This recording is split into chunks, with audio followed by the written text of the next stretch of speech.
é inconfundível quando ele chega, quando a história muda de situação. Da tristeza ele faz a alegria, faz tornar em bênção toda maldição. Da fome ele é o alimento, da morte ele é vida, meu irmão. Da tua presença não tem impossível, quando Jesus chega é inconfundível.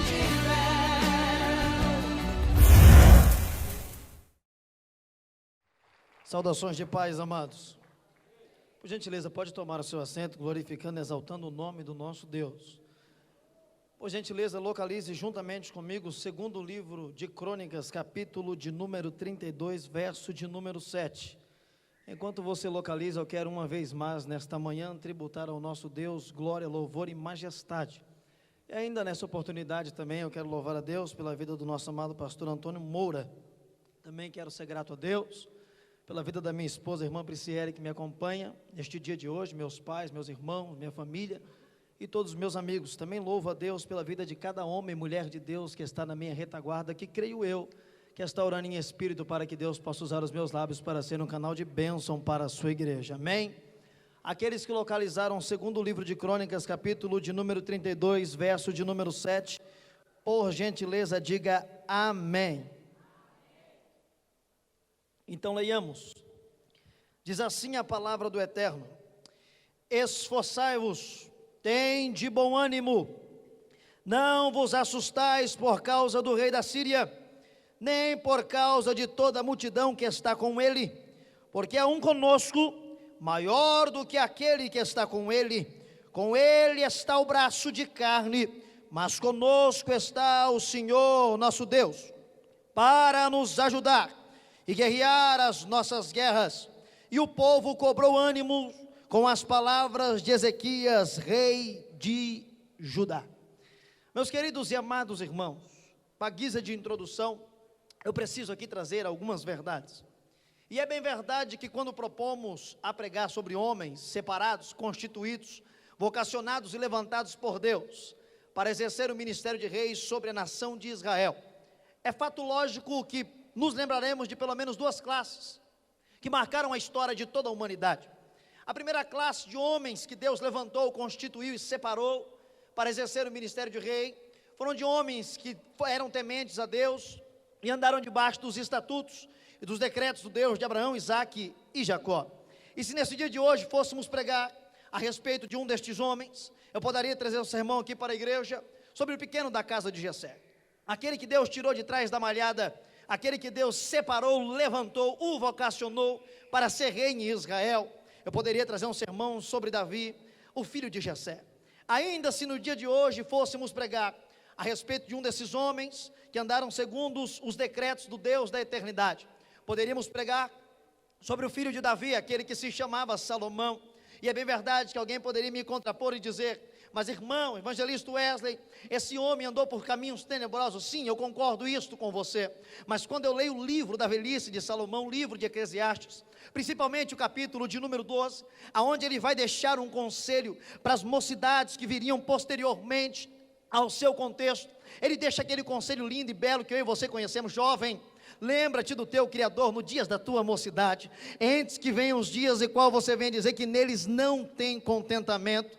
Ou seja, por via das dúvidas, Salomão está nos afirmando e nos dizendo, está nos apregoando que a verdadeira alegria, a verdadeira felicidade, o gozo eterno sempre estará nos pés do Deus de Israel. Sim, ele buscou prazer no mundo, mas isso foi momentâneo, isso não preencheu aquela lacuna que há no coração do homem, que somente Jesus Cristo de Nazaré é capaz de preencher esta lacuna.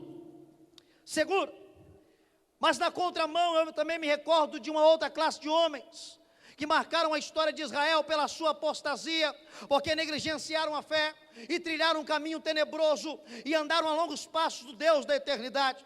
E se no dia de hoje eu fosse pregar sobre um destes homens. Eu poderia trazer um sermão sobre Acabe, aquele que era casado com Jezabel, a serva de Baal, aquele mesmo que perseguiu o profeta Elias e tantos outros profetas, e qual nós sabemos que teve um fim trágico e um fim cruel pela sua apostasia. Ainda se no dia de hoje eu fosse pregar um sermão sobre um destes homens que se apostataram, eu poderia pregar sobre Acás. O reino está dividido, diz a minha Bíblia, que ele começa a governar sobre o reino sul, chamado Judá, capital Jerusalém, e diz a Escritura, igreja, que esse foi mais perverso de que quase todos os seus pais. Ele, além de se apostatar e trilhar um caminho negro na presença de Deus, como se não bastasse, ele vai até o templo erguido por Salomão, para a glória de Deus. Ele manda fechar as portas, assim cessando o culto, a adoração, a busca ao Deus genuíno. E como se não bastasse, ele ordena para que se levante em Judá poste de altares para adoração dos pseudos deuses pagões das cercanias vizinhas. Acás é uma apóstata, Acás se desviou. Perceba comigo que diz a Escritura que Acás, ele tem um filho. Este filho logo, ele é príncipe de Judá. O nome do jovem é Ezequias. Ezequias sabia, pastor, e isso é um fato concreto, que certo dia a coroa que estava sobre a cabeça de seu pai seria posta sobre a sua cabeça. Diz a palavra do Eterno que aprove ao Senhor ceifar a vida de Acás da terra dos viventes. E por volta do ano de 726 antes de Cristo, um dia singular chegou na vida de Ezequias, o dia da sua coroação. Diz a minha Bíblia que neste dia ele era apenas um moço de 25 anos de idade. Alguém poderia dizer: não vai dar em nada, é muito jovem, é inexperiente, vai ter um ministério fracassado e falido como o do seu pai. Mas esta tarde eu quero trazer uma verdade bíblica para toda a igreja que está aqui. O eterno Deus de Israel, quando ele formara o homem do pó da terra, é bem verdade que ele dividira com o homem um atributo chamado livre-arbítrio. O que é isso, irmão Wesley? Me explica melhor. Eu te explico. Deus criou homens e mulheres livres para que você pudesse tomar as suas decisões, ainda que isso venha entristecer o caráter de Deus e te fazer sofrer. Ele assim te criou livre, para que desta forma eu e você pudéssemos ter um relacionamento sincero com o Eterno e adorar, o servir, o glorificar, não pelo que Ele pode nos dar, mas pelo que Ele é. E Ele é Deus, Ele é Deus, detentor, e recebe com honra e mérito toda a glória, todo louvor, toda majestade. Porque você prega isso? Porque tem um ditado que é dito aí fora, e eu quero junto com você, à luz da Bíblia, desbancar ele. Aí fora diz assim: se você não errar, você não aprende. Se você não quebrar a cara, você nunca vai aprender. Isso é mentira de Satanás. Deus te criou livre, você não precisa quebrar a cara para aprender. Você tem que fazer como Ezequias aprendeu com o erro do pai, para não cometer. Quer ver eu te mostrar isso na Bíblia? Ele tinha 1001 motivos para andar pelo mesmo caminho que o seu pai apóstata, mas agora ele vai usar o seu livre-arbítrio e tomar uma decisão sábia. Primeiro decreto de Ezequias: eu quero que toda a linhagem de Arão, todo levita, todo sacerdote se apresente à minha presença. Passou pregão em Judá, todo levita subiu, toda a casa de Arão se apresentou. E qual é a ordem? Ó rei de Judá, está todo mundo aqui? Está sim, Senhor. Desçam para se consertar, desçam para se purificar, desçam para se consagrar. Pega essa verdade. Ezequias queria novamente atrair a presença de Deus e a glória para a nação, e ele entendeu, ele compreendeu que só tinha uma forma da presença voltar, que só tinha uma forma da glória voltar. E qual é? sem santificação não tem presença, sem purificação não tem presença, sem separação do pecado não tem presença. Então, para ter a presença, precisa ter conserto. Para ter a presença, precisa ter santificação. Para ter a presença, precisa de purificação. Se não tiver separação do pecado, não tem presença, não tem presença. Agora a pergunta que não cala nos Gideões de Suzano: deixa eu ver quem tem presença. Olha aí. Deixa eu ver quem tem presença aí. Deixa eu ver quem tem presença. Olha aí. Sem santificação não tem, sem purificação não tem, sem separação do pecado não tem presença, não tem presença. Vem comigo nessa mensagem. Diz a Escritura que cumpre nos dias da purificação de todos os levitas, eles tornaram a se apresentar na presença do rei Ezequias. Rei, já nos purificamos, já se consertamos, e agora, qual é a ordem? Venham comigo. Lá vai Ezequias. E qual é o endereço, pregador? Ele está parado na frente do templo que o seu pai mandou fechar a porta, cessar a adoração, cessar o louvor. E qual é a ordem do rei Ezequias? Abra a porta, abra a porta. O meu pai mandou fechar. Abra a porta, abra a porta. Mais um detalhe: antes de entrar para adorar, limpa a casa, limpa a casa, limpa a casa, limpa a casa, limpa a casa, limpa a casa, limpa a casa. Seja mais claro, pregador. Para trazer a presença tem que ter santificação. Para trazer a presença tem que ter purificação. Para trazer a presença tem que ter separação do pecado. Mas para a presença permanecer na casa, a casa tem que estar limpa. Tem que estar limpa. Tem que estar limpa. Tem que estar limpa. Se a casa estiver limpa, vai ter presença. Vai ter presença. Vai ter presença de Deus.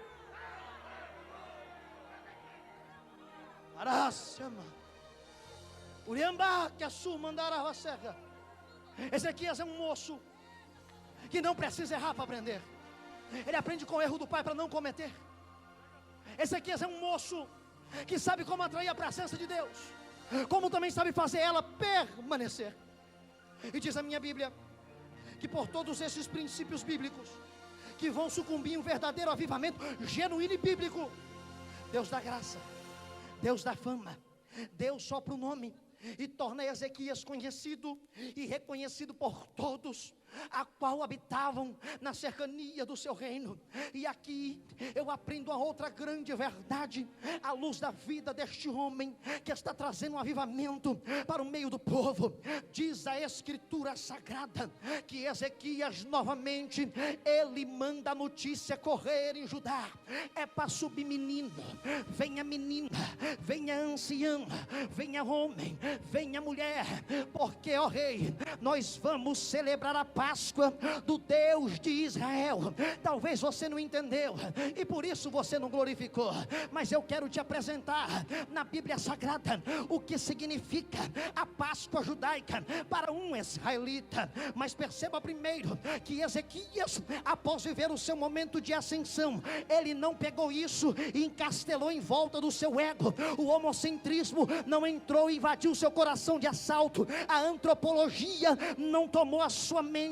Ele continuou humilde, ele continuou sendo servo, ele continuou sendo temente a Deus. Mas infelizmente a verdade precisa ser dita. Tem muitos por aí, eu quero acreditar que aqui não, que quando Deus sopra o nome, que quando Deus exalta, o ego toma conta, o homocentrismo invade, a antropolatria entra na mente. Ele não é mais humilde, como Antônio Moura falou aqui, já não quer mais pregar para 2, nem para 3, só quer ginásio, só quer multidão, já não canta nas praças, só quer ginásio, só quer multidão. Nesta manhã eu te convido a aprender a sombra de Ezequias, o rei de Judá. Deus pode te exaltar? Pode. Deus pode te dar um nome? Pode. Deus pode te honrar? Pode. Mas quando tudo isso acontecer, lembre de ser grato, lembre de ser grato, lembre de ser grato. É dele, para ele a glória, majestade, louvor sempre pertencerá a ele.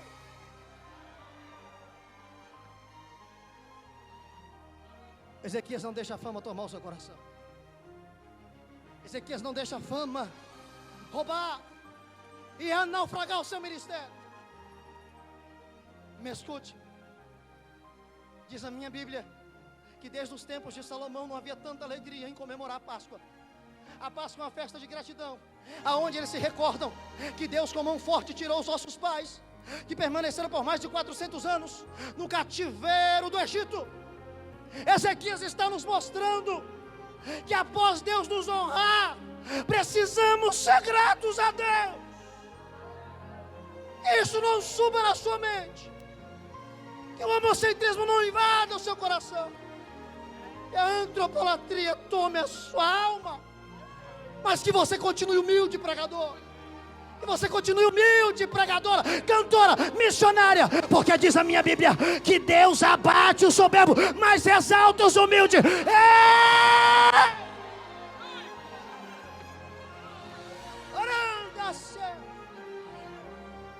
Segura, me escute. Ezequias está promovendo um grande avivamento no reino de Judá. Ele está trilhando um caminho diferente do seu pai apóstata.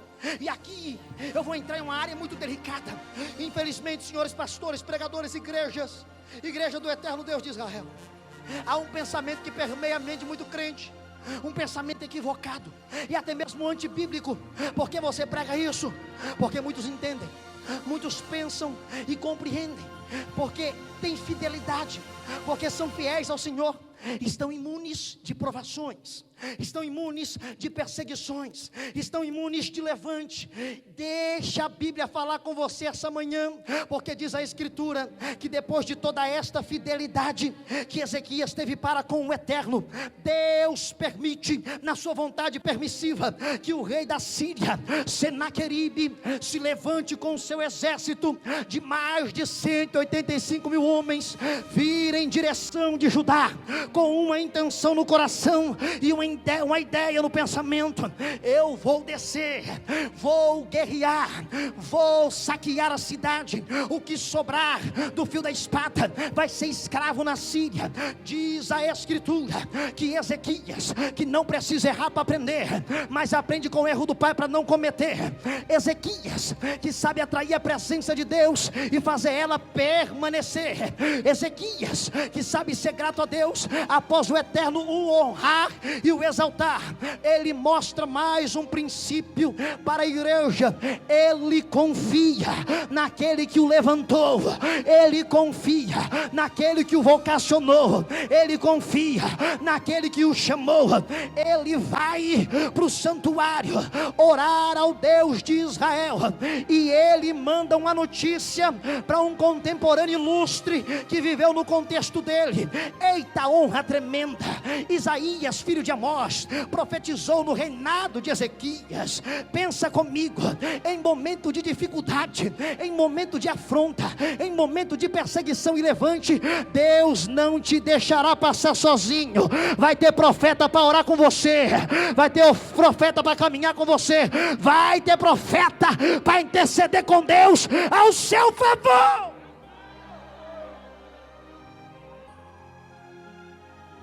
Me escute. Ezequias ora ao eterno Deus de Israel. Ele dá uma ordem para os sentinelas das muralhas de Jerusalém: quando chegar o emissário do inimigo, ouça calado e não fale nada. Diz a Escritura que Rabizaque, o enviado do adversário, ele chega nas muralhas de Jerusalém, e quando ele chega na porta da cidade, ele começa a blasfemar, a insultar, dizendo: quem foi que disse para Ezequias que ele vai lograr êxito nessa peleja?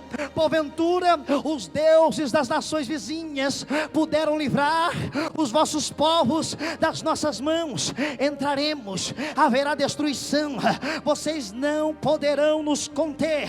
Segura, a ordem de Ezequias é esta: quando o adversário chegar com calúnia, é para escutar calado, não é para retrucar. Aqui eu quero deixar uma aplicação. Rabizaque bateu na porta da sua casa, bateu, a acusação chegou lá, a calúnia está permeando lá, o levante está batendo lá. Eu sei que está doendo, eu sei que a sua vontade é de retrucar, é de brigar, mas continua ouvindo calado.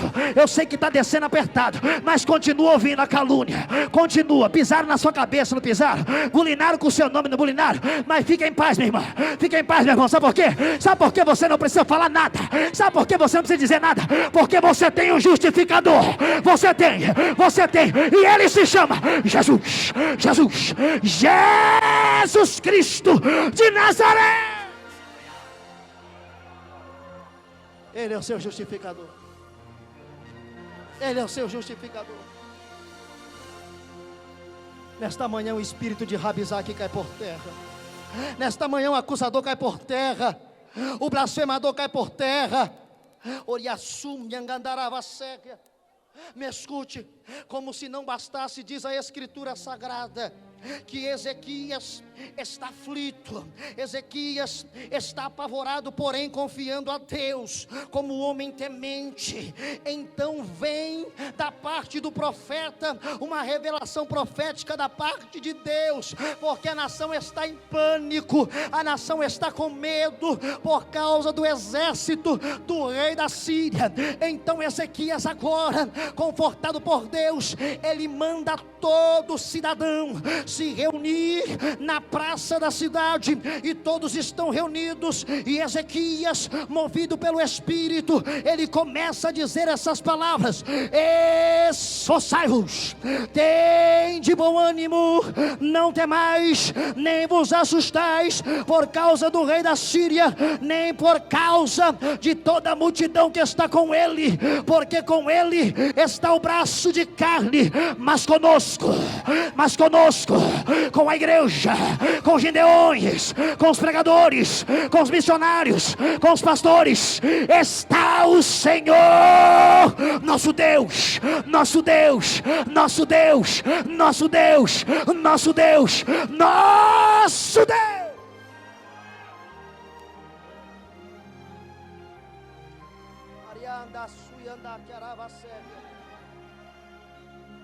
Ezequias é confortado por Deus, Ezequias é garantido por Deus, Ezequias acalma o povo de Deus. Mas como se não bastasse, senhores pastores, diz a Escritura que Senaqueribe de próprio punho, ele escreve uma carta, afrontando, zombando, blasfemando do Deus de Abraão, Isaque e Jacó. A carta é direcionada até as mãos de Ezequias. Perceba comigo, Ezequias era rei de Judá. Ele poderia, com aquela carta na mão, tomar conselho do Sinédrio. Ele poderia, com aquela carta na mão, tomar conselho com os sacerdotes. Ele poderia, com aquela carta na mão, tomar conselho do capitão do exército de Jerusalém. Mas com aquela carta na mão, Ezequias recorre ao único lugar do seu contexto histórico e cultural que tinha resposta e providência. Para onde ele vai? Para o templo de Jerusalém. E lá vai Ezequias com a carta na mão. Diz a palavra que quando ele chega no templo, ele estende a carta e começa a orar: ó Deus Todo-Poderoso, que está sentado entre os querubins, veja aí a blasfêmia e a calúnia que este ímpio levanta contra a tua santidade. Pega em nome de Jesus. Até quando, minha irmã? Até quando, meu irmão? Você vai rasgar a carta do seu coração aos pés de quem não pode fazer nada?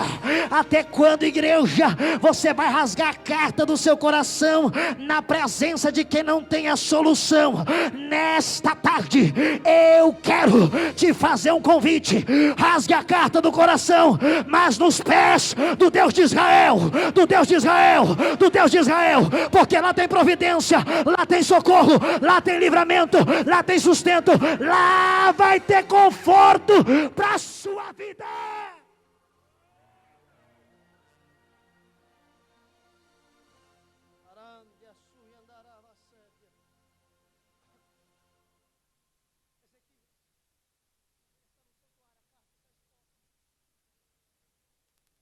Diz a Escritura Sagrada que naquele mesmo dia, o Deus de Abraão, Isaque e Jacó, ele ouve a oração do seu servo.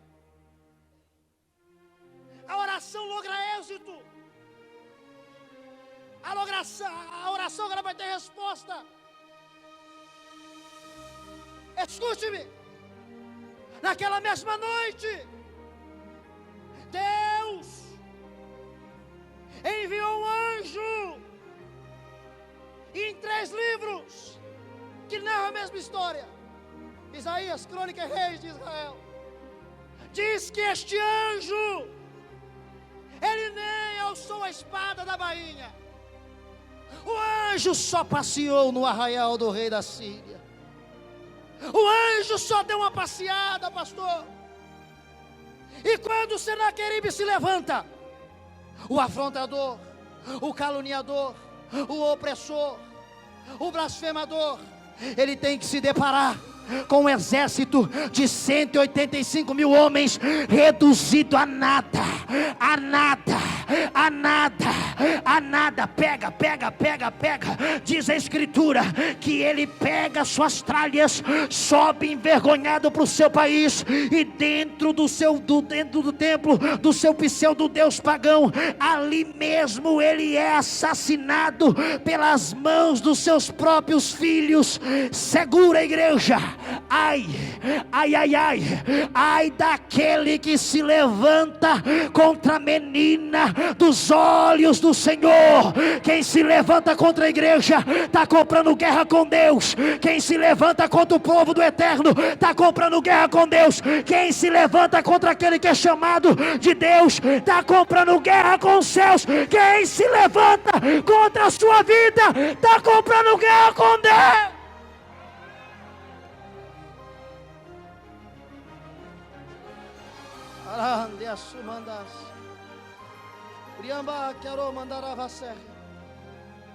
Me escute. Um moço que tinha tudo para dar errado.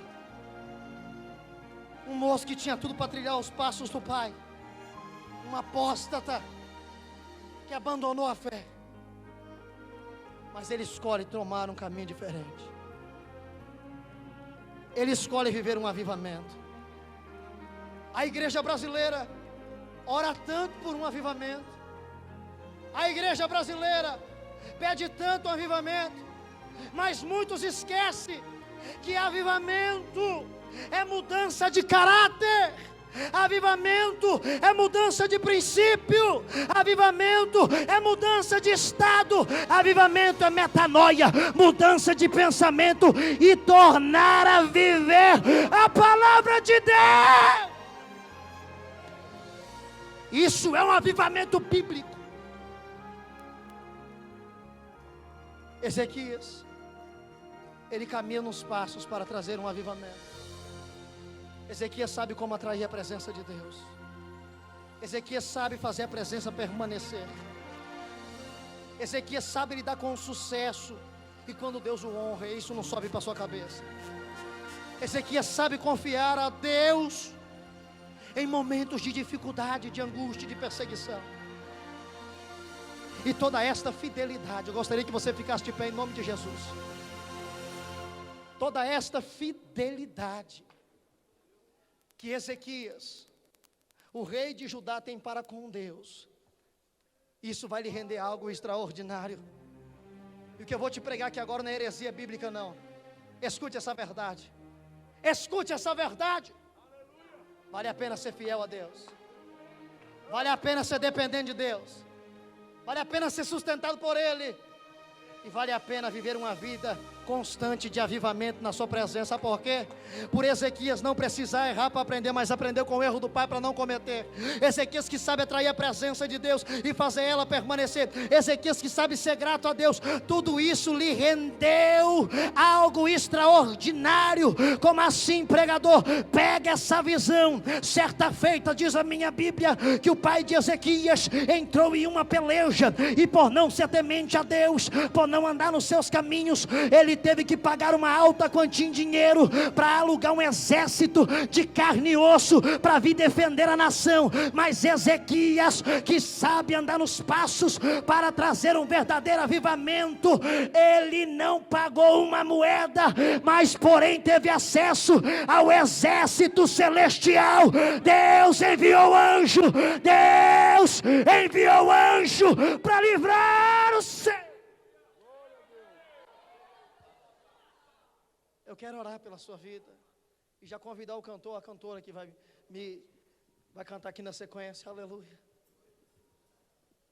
Meus amados, eu quero orar pela sua vida nessa manhã e encerrar minha participação.